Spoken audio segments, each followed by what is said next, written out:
زمانے بھر میں یہ قاعدہ ہے کہ جس کا کھانا اسی کا گانا۔ حضرت حکیم الامت فرماتے ہیں کہ زمانے بھر میں یہ قاعدہ ہے کہ جس کا کھانا اسی کا گانا، تو جن کا ہم کھا رہے ہیں انہی کے پھر گیت ہم گا رہے ہیں۔ کائنات ارضی اور سماوی پر سب سے بڑا، سب سے شاندار، سب سے خوبصورت، سب سے ٹھنڈا، سب سے امن والا جو انقلاب ہے وہ میرے نبی پاک نے برپا فرمایا۔ بڑی یہ کم نصیبی ہے کہ مسلمانوں میں فرقے بن گئے اور امت تقسیم ہو گئی، اور تقسیم ہونے سے کمزور ہو گئی۔ لیکن افسوس کی بات یہ ہے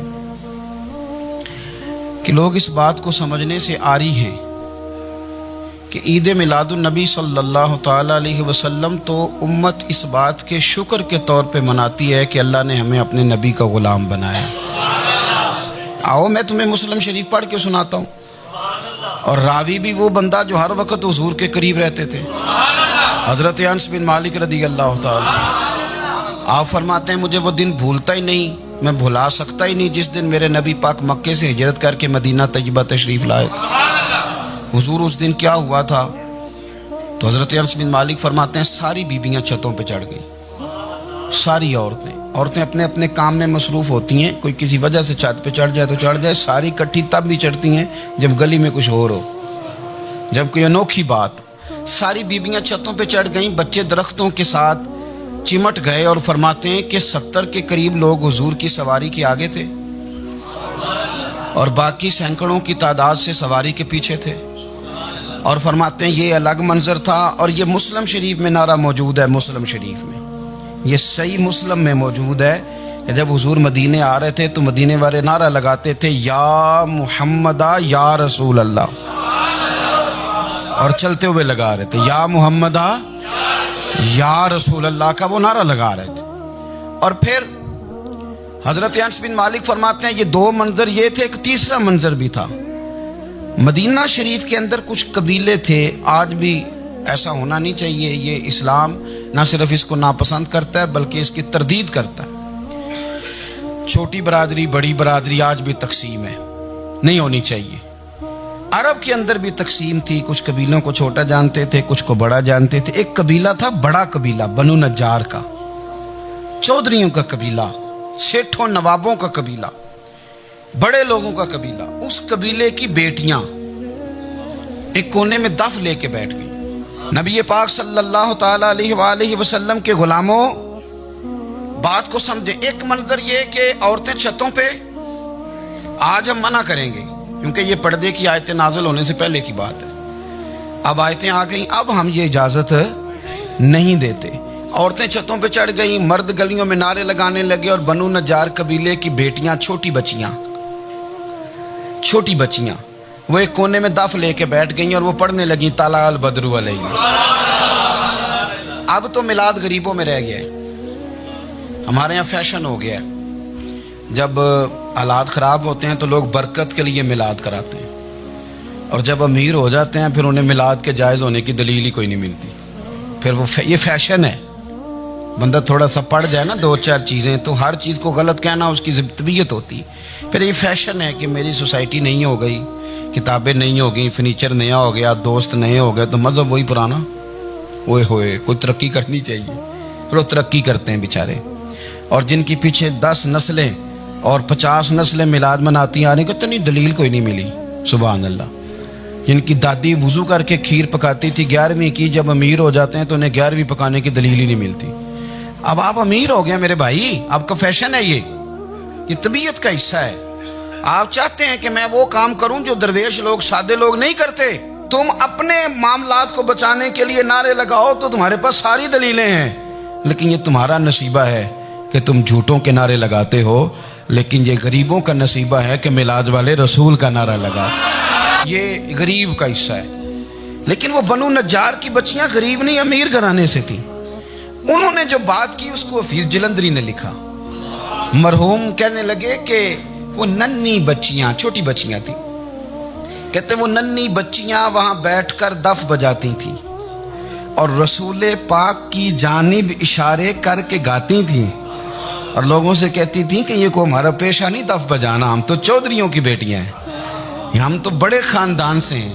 وہ ننھی بچیاں جو بیٹھ کر وہاں دف بجاتی تھیں، رسول پاک کی جانب اشارے کر کے گاتی تھیں اور کہتی تھی ہم ہیں بچیاں نجار کے عالی گھرانے کی، خوشی ہے آمنہ کے لال کے تشریف لانے، ہمیں بڑی خوشی ہے آمنہ کے لال کے، خوشی ہے آمنہ کے لال کے، خوشی ہے آمنہ کے لال کے، ہمیں خوشی ہے آمنہ کے لال کے تشریف، خوشی ہے بس آمنہ کے لال کے تشریف۔ نبی پاک صلی اللہ تعالیٰ علیہ وآلہ وسلم سے امت کا جذباتی رشتہ ہے۔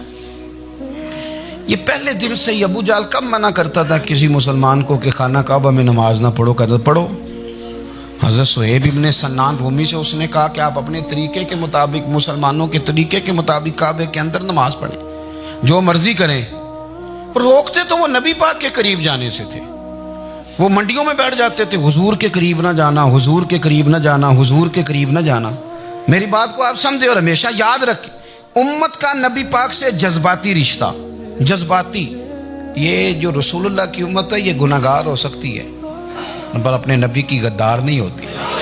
میں آپ کو صحیح کہہ رہا ہوں، میرے کلین شیو نوجوان کے کان میں آپ جا کے کہیں نبی پاک، اور چاہے اس نے نماز نہ پڑھی ہو، چاہے اس نے داڑھی نہ رکھی ہو، آپ حضور کا نام لیں اس کے رونگٹے کھڑے ہو جاتے ہیں، اس کی طبیعت، اس کا دل دھک دھک کرتا ہے، اس کی ایک ایک روح سے محمد محمد کی آوازیں نکلتی۔ یہ فیض ہے رسول پاک کا اور یہ کرم ہے اللہ کا اس امت کے ساتھ۔ امیر ملت پیر جماعت علی شاہ صاحب محدث علی پوری فرماتے ہیں ایک جگہ ہندوؤں کا جلسہ تھا، ہندو پنڈت تقریر کر رہا تھا، اس نے نبی پاک صلی اللہ علیہ وسلم کی شان میں معاذ اللہ کو بے ادبی کر دی۔ مسلمان تھے ہی نہیں، ایک مسلمان تھا، وہ ملنگ نہیں ہوتے دوری ڈنڈے والے، اس کے پر رنگین ڈنڈا تھا، وہ کہیں دور بیٹھا تھا، تو اس نے سن لی اسپیکر چل رہا تھا، تو وہ ڈنڈا لے کے تو سٹیج پہ چڑھ آیا۔ وہ کہتا ہے میں نے پنڈت کے سر میں مارا ایک ہی ہے پر مارا ذرا صحیح کر کے، وہ ڈھیر ہو گیا، لوگوں نے گرفتار کر لیا، جیل میں چلا گیا۔ پیر صاحب کہتے ہیں میں ملنے گیا، بندے کو بسم اللہ بھی سیدھی نہیں پڑھنی آتی، سورۃ اخلاص بھی ٹھیک نہیں آتی، اسے ربنا آتینا دعا نہیں کر سکتا، ملنگ ہے۔ میں ملنے گیا اور میں نے کہا یار نہ تو نماز پڑھے، نہ داڑھی رکھے، نہ تو مسجد جائے، پر تو نے کمال کر دی۔ تو کہتے ہیں پیر صاحب چھم چھم رویا اور پنجابی میں کہنے لگا پیر صاحب میں گناہگار ہاں پر اپنے نبی دا غدار تے نہیں نا۔ یہ گناہگار اور غدار میں فرق ہوتا ہے، میں گناہگار ہوں پر یہ تو نہیں نا کسی کی ضرورت کہ میرے سامنے میرے نبی کے بارے میں بات کر جائے اور ساڈی اچھی تے سچی سرکار نو گل کر جائے۔ یہ بات آپ سمجھیں، دشمن احمد پہ شدت کیجئے، ملحدوں سے کیا مروت کیجئے، شرک ٹھہرے جس میں تعظیم رسول، اس برے مذہب پہ لعنت کیجئے، اور مثل فارض زلزلے ہوں نجد میں ذکر آیات ولادت کیجئے، اور یا رسول اللہ کی کثرت کیجئے۔ نبی پاک کا پیار امت کے لیے سرمایہ حیات ہے۔ رسول پاک کے ساتھ امت کا والہانہ رشتہ ہے۔ نبی پاک کے ساتھ والے حضرت خبیب کو گرفتار کر لیا مکے والوں نے، اس وقت غربت تھی اسلام پر، مکے میں سارے لوگ کٹھے ہو گئے اور چوک میں پھانسی دینے لگے حضرت خبیب کو۔ کہنا آسان ہے، کرنا بڑا مشکل ہے۔ بندہ جیل میں الجھ جائے تو میں نے بڑے بڑے سیانے لوگ معافیاں مانگتے دیکھے، بڑے بڑے لوگ کہتے دیکھے ہیں کہ یہ کام بڑا، قید تنہائی بذات خود ایک مصیبت ہے۔ آپ کو اکیلا رہنا پڑ جائے نا، یہ لاک ڈاؤن ہوا ہے تو لوگ نفسیاتی مریض بن گئے، اکیلے رہنا، تنہا رہنا کوئی چھوٹا کام ہے۔ حضرت خبیب اکیلے اور مکے کا دور اور چاروں جانب کافر، اور چوک میں جب پھانسی پہ لٹکایا جانے لگا تو ابو سفیان بولے اور بول کے کہنے لگے یار بندہ کوئی کام کر کے بڑا پچھتاتا بھی ہے کہ یار نتیجہ کیا نکلا، تو معاذ اللہ آپ کا بھی نتیجہ تو پھانسی ہے، تو آپ کا کیا خیال ہے؟ یہ آپ یقین کریں کہ لوگ صحیح صحیح ساتھ چلتے ہیں، تھوڑی سی دشواری اٹھانی پڑ جائے تو کہتے ہیں میں گاڑی ٹھیک تھا، پر انہی پتھروں پہ چل کے اگر آ سکو تو آؤ۔ میرے گھر کے راستے میں کوئی کہکشاں نہیں ہے، لوگ نا میٹھا میٹھا کھانا چاہتے ہیں، تھوڑا کڑوا آ جائے تو مصیبت بن جاتی ہے۔ کہتے ہیں سارے فلانے سے پیار کریں گے تو میں کروں گا، سارے مخالفت بھی کریں گے تو ہم انشاءاللہ پیار ہی کریں گے۔ یہ کیا بات ہوئی کہ ہم زمانے کا رنگ دیکھ کے چلیں گے؟ اب بعض لوگ پچھتا رہے ہوتے ہیں، حضرت خبیب سے کہا، ابو سفیان نے ابھی کلمہ نہیں پڑھتے تھے، کہنے لگے تو اس وقت پھانسی پہ لٹک رہا ہے اور تیرے نبی مدینے میں اور آرام میں، اور ان کے صحابہ آرام میں، اہل بیت گھر میں، تیرے ذہن میں اگر اس وقت یہ بات ہو کہ اس وقت تیری جگہ پہ وہ ہوتے معاذ اللہ، تو پھر کیا ہوتا؟ مجمع غیروں کا، علاقہ غیروں کا، یہ ٹائم آیا تھا اب نعرہ رسالت لگانے کا، اب ٹائم آیا حضرت خبیب نے نعرہ رسالت لگانا ہے، پر لگانا کس طرح ہے کہ کافر یاد رکھیں۔ حضرت خبیب سے کہنے لگے اگر تیری جگہ حضور ہوتے تو پھر تیرا کیا خیال ہے معاذ اللہ؟ تو حضرت خبیب کہنے لگے تم ابھی بھی نہیں سمجھے؟ ٹھیک ہے میں مکے میں اکیلا ہوں، سارے لوگ مدینے میں ہیں، پر میں پچھتا نہیں رہا، میں تو فخر کر رہا ہوں، میں فخر کر رہا ہوں اس لیے کہ چوری کر کے جان نہیں دے رہا، مدینے والے کی عزت پہ جان دے رہا ہوں، میں فخر کر رہا ہوں۔ فرمایا سن، تو کہتا ہے تیری جگہ حضور ہوتے اور تم انہیں یہاں معاذ اللہ پھانسی پہ لٹکاتے۔ فرمایا سن، میں تو یہ بھی پسند نہیں کرتا کہ میں گھر میں بیٹھا ہوں اور میرے نبی کو ہلکا سا کانٹا بھی چبھ جائے، ہمارا اپنے نبی سے محبت کا رشتہ ہے، ایک کانٹا بھی حضور کے قدم مبارک میں چبھے ہمیں برداشت۔ مجمع ان کا تھا، نعرے لگ رہے تھے، ہم نے مسلمان پکڑ لیا، لیکن حضرت خبیب نے اکیلے، اللہ کرے آپ کو میری بات کی سمجھ آئے، اللہ کرے آپ کو سمجھ آئے، اکیلے جب پھانسی کے تختے کے قریب نعرہ لگایا نا کہ میں تو کانٹا بھی نہیں چبھنے دوں گا اپنے نبی کو، اب سارے ہار گئے۔ اب اس ایک جملے نے نا ان کو شکست خوردہ کر دیا، اب بول کچھ نہیں سکتے تھے، گردنیں جھک گئیں، اور جب سناٹا چھایا تو ابو سفیان ساتھ والے سے کہنے لگا باقی ساری باتیں اپنی جگہ پر ہیں، پر اصحاب محمد سے پیار تو بڑا ہی کرتے ہیں نا، اور وہ کچا رنگ للاری والا جیڑا چڑھ دا تے لیندا رہندا، اے عشق تیرے دا رنگ محمد چڑھ جائے پھر نہیں لیندا۔ کہا یار پیار تو یہ کرتے ہیں نا، اس میں کوئی شک والی بات؟ اس پیار سے کافر ڈرتا ہے۔ نبی پاک کے ساتھ جذباتی وابستگی، حضور کے ساتھ غلاموں کا جذباتی رشتہ، اور نبی پاک صلی اللہ تعالی علیہ وسلم کی آمد پر تشکر کے جذبات۔ امام رازی نے لکھا ہے کہ حضرت موسیٰ کلیم اللہ علیہ السلام نے تورات کی تختیوں کے اندر ایک امت کا ذکر پڑھا کہ جو امت گناہ کا ارادہ کرے گی تو گناہ لکھا نہیں جائے گا جب تک کر نہ لے، اور نیکی کا ارادہ کرے گی تو رب ان کی نیکی لکھ دے گا، اور جب وہ کر لے گی تو اللہ 10 گنا اجر عطا کرے گا، اور وہ ایسی امت ہوگی کہ جن کے چہرے قیامت کے دن نور کی طرح چمکیں گے، اور وہ امت ہوگی جن کی اللہ تعالیٰ زمین ساری پاک فرما دے گا، جہاں نماز پڑھیں گے نماز ہو جائے گی۔ یہ تذکرے پڑھ کے تو حضرت موسیٰ کلیم عرض کرنے لگے اللہ یہ امت میری بنا دے، تو رب کریم نے فرمایا کہ موسیٰ نہیں، یہ تو میرے محبوب کی امت ہے، فرمایا یہ تو میرے نبی پاک کی امت، حضور کی امت۔ اللہ اکبر۔ حضرت موسیٰ معمولی آدمی نہیں، وہ جلیل القدر پیغمبر ہیں جن کا قرآن کے ہر سپارے میں تذکرہ ہے، کہیں واضح طور پہ کہیں اشارتاً، ہر پارے میں۔ اور حضرت موسیٰ اللہ کے وہ نبی ہیں جو رب سے ڈائریکٹ باتیں کریں کوہ طور پہ۔ کہا اے موسیٰ یہ امت تو میرے نبی کی ہے، تو حضرت موسیٰ علیہ السلام عرض کرتے ہیں، امام رازی نے لکھا ہے، کہتے ہیں اے اللہ پھر مجھے اپنی نبی کی امت میں شامل کر۔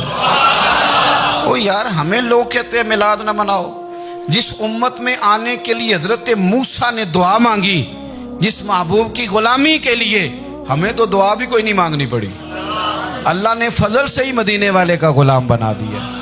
تو ہم حضور کے تذکرے نہ کریں، ہم تشکر نہ کریں، ہم نبی پاک صلی اللہ تعالی وسلم کی نعت نہ پڑھیں، ہم حضور کے آنے پر جشن کا اظہار نہ کریں، ہر وہ جائز طریقہ جس سے اظہار خوشی ہو سکے وہ میلاد پہ کرنا چاہیے، اور اس کے لیے اسباب بنانے چاہیے۔ امت کا ایک جذباتی انداز ہونا چاہیے نبی پاک کے ساتھ، ایک وارفتگی، ایک ذوق، ایک طبیعت کے اندر وجدان۔ نعرہ مطلب اس طرح نہ ہو کہ بس چل رہا ہے کام، میں نہیں ہوں قائل، میں کہتا ہوں پہلے تو کوئی لگائے نا، اور پھر نعرہ جب لگتا تھا نا تو مسلمانوں کے یہاں نعرہ لگتا تھا تو بڑے بڑے لوگ کانپ جاتے تھے۔ صوفیاء نے لکھا ہے کہ حضرت عمر نے جب کلمہ پڑھا نا تو 39 بندے کلمہ پڑھتے تھے، تو نبی پاک نے رات کو دعا مانگی، اے اللہ عمر کو مسلمان کر کے اسلام کو عزت دے۔ حضرت عمر سویرے آ گئے، میں وہ تفصیل میں نہیں جاتا، بات لمبی۔ حضرت عمر جب آئے نا اور انہوں نے آتے جب کہا نا کہ میں کلمہ پڑھنے آیا ہوں، تو حضور اتنے راضی ہوئے کہ نبی پاک نے کہا اللہ اکبر، تو صحابہ نے نعرے لگائے اللہ اکبر اللہ اکبر، یعنی 40 لوگ مسلمان ہوئے تو نعرے لگے ہمارے صوفیاء کہتے ہیں حضرت عمر کے آنے پر جب نعرے لگے تو بتاؤ کہ وہ تو نعرہ تکبیر لگا، نعرہ رسالت کیوں نہیں لگا؟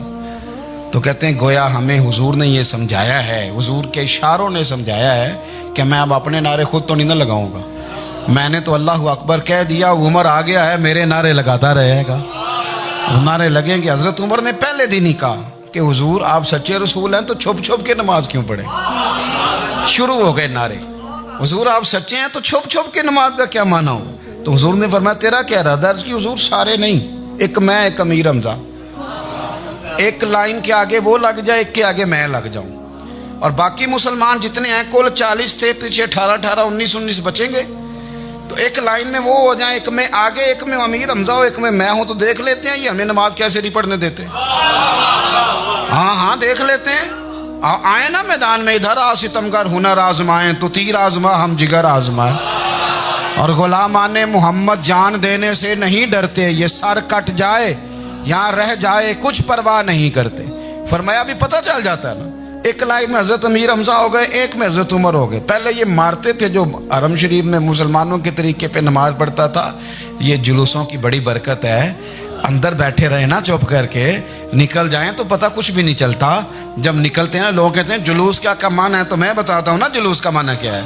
حضرت عمر نے باہر نکلے، 2 لائنوں کا جلوس، لمبا بھی کوئی نہیں، بندے بھی 40، اور جناب فاروق اعظم باہر نکلے تو عمر کا نعرہ، عمر کا، حضرت عمر نے یوں کر کے آستینیں بازو کی چڑھا لی، اور اپنے گلے میں جو ان کے رومال تھا نا اس کو یوں سینے پہ باندھا، اور اس ہاتھ میں تلوار تھی تو یوں کر کے باہر لہرائی، کہنے لگے او مکے کے کافرو ادھر آؤ میرے سامنے، جس نے اپنی بیوی بیوہ کرانی ہو، جس نے بچے یتیم کرانے ہوں، وہ آئے میدان میں، مصطفیٰ کے غلام آج سڑکوں پہ نکل آئے میدان میں، ہمارے سامنے ہمارا مقابلہ کرے، آئے نا میدان میں، ہم نکلے ہیں، اب ہم یہاں کعبے میں اعلانیہ نماز پڑھیں گے، ہم پڑھیں گے، طاقت ہے تو آؤ نا ہمارا مقابلہ کرو، آؤ۔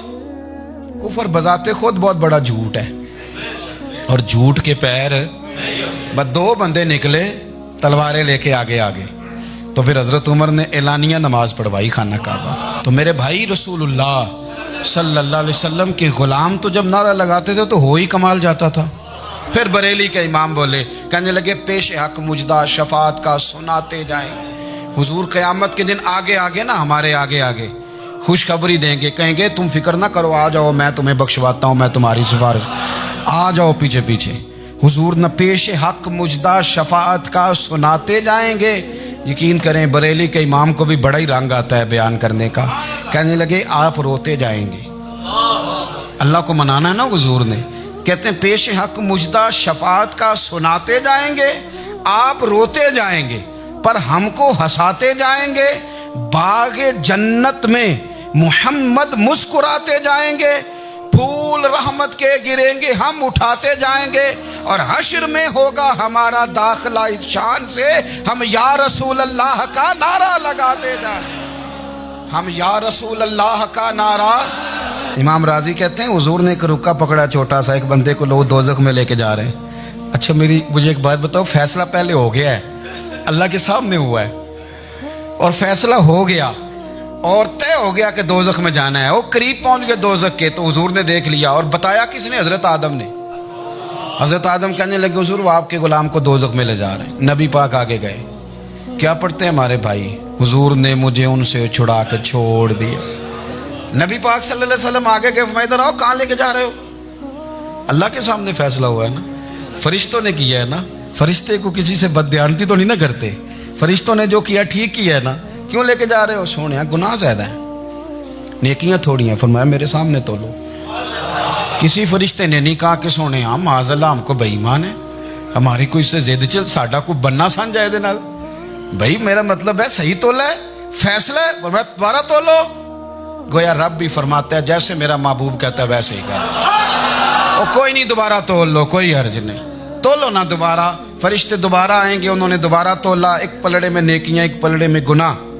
اب وہ گناہ پھر زیادہ نکلے تو نبی پاک نے نا جیب سے اتنا سا روکا نکالا، روکے کا بھی کوئی وزن ہوتا ہے، وہ حضور نے نیکیوں کے پلڑے میں رکھ دیا، نیکیاں بڑھ گئیں، فرشتے بھی چپ کر گئے۔